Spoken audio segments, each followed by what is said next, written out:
खटका न चोरी का, दुआ देता हूं रहजन को.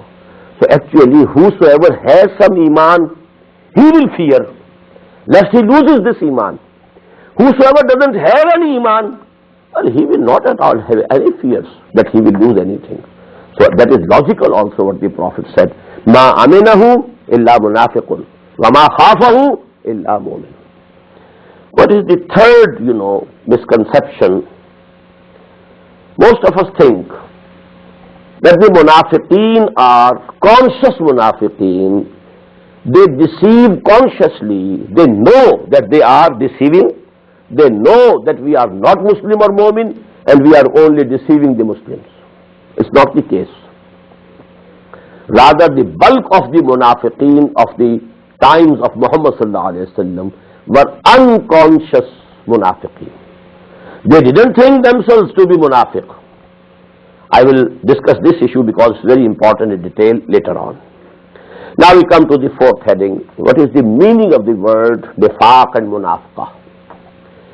In Arabic again the same thing, three-lettered root, Nafaqun.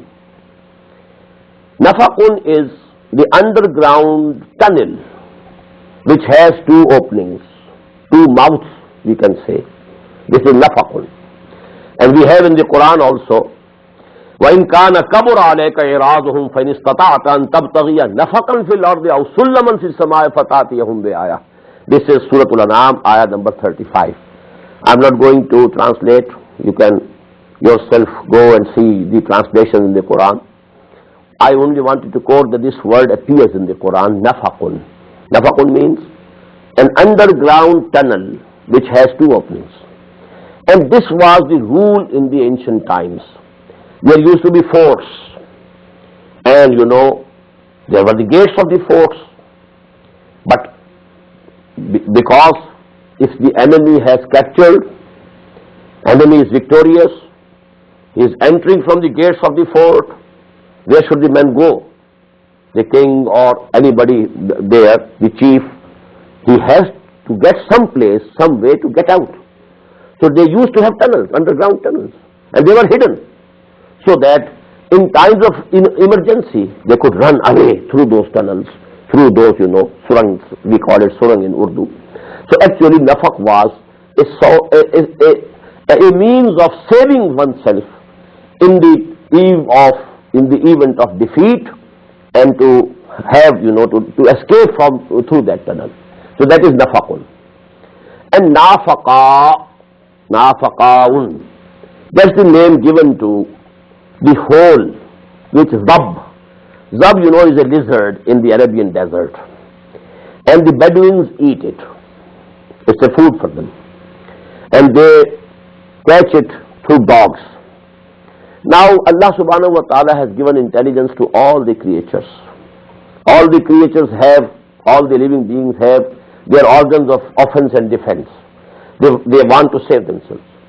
So Allah subhanahu wa ta'ala has given this Zab, the intelligence, the hole that she or he, digs in the ground, underground, he or she keeps two gates, two doors, two openings, so that if the dog is coming from this side, it could run and escape from the other side.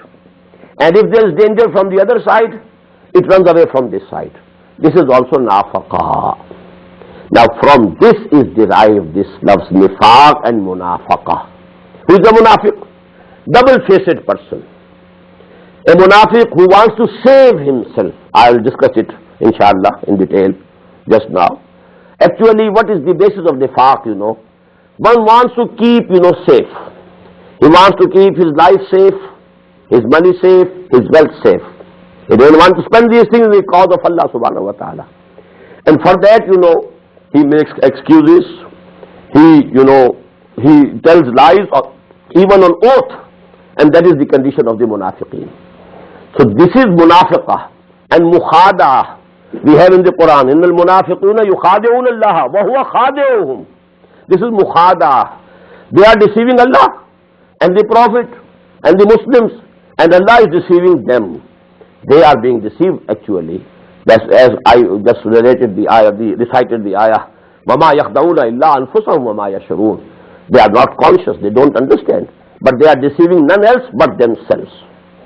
So these three, these words, nafaqun, nafaqaw, and from that, munafaqah, bab mufala, and nifaq. This is actually the literal meanings of this word. Now, classification. Usually, our ulama classify nifaq in two categories. Just as shirk. Shirk fil aqidah, shirk fil amal.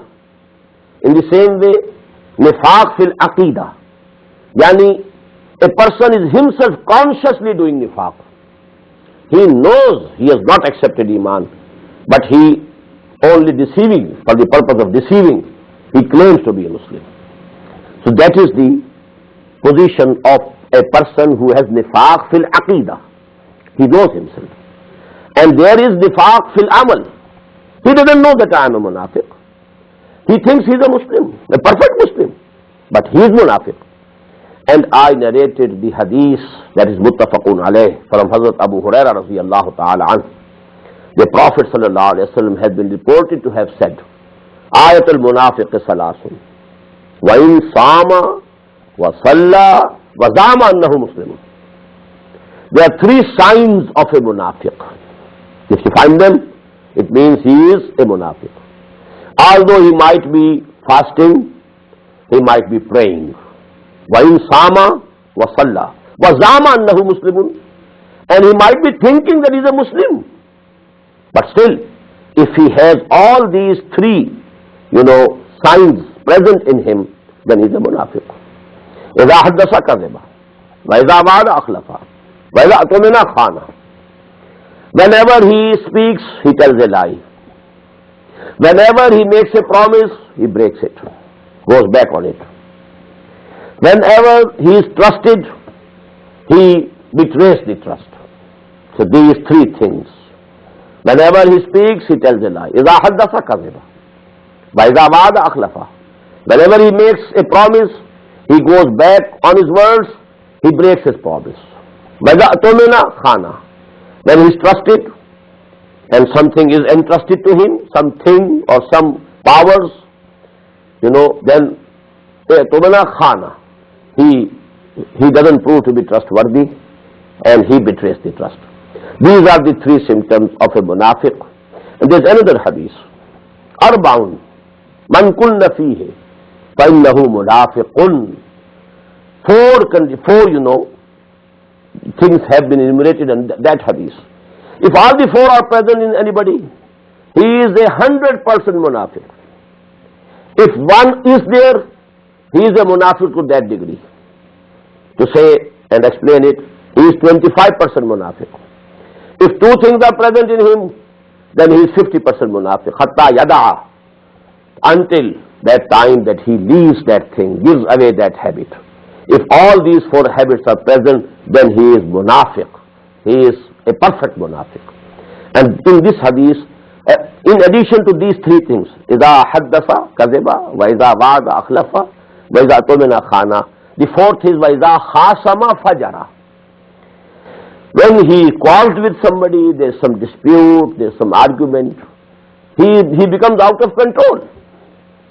Neither his tongue is under his control. He says whatever comes in on the tip of his tongue, and he doesn't discriminate what I should say and what I should not say, what I have the rights to say and what I will be able to explain on the day of judgment that I had the right to say, and what I would not be able to explain on the day of judgment that I could say that, I had the right to say that.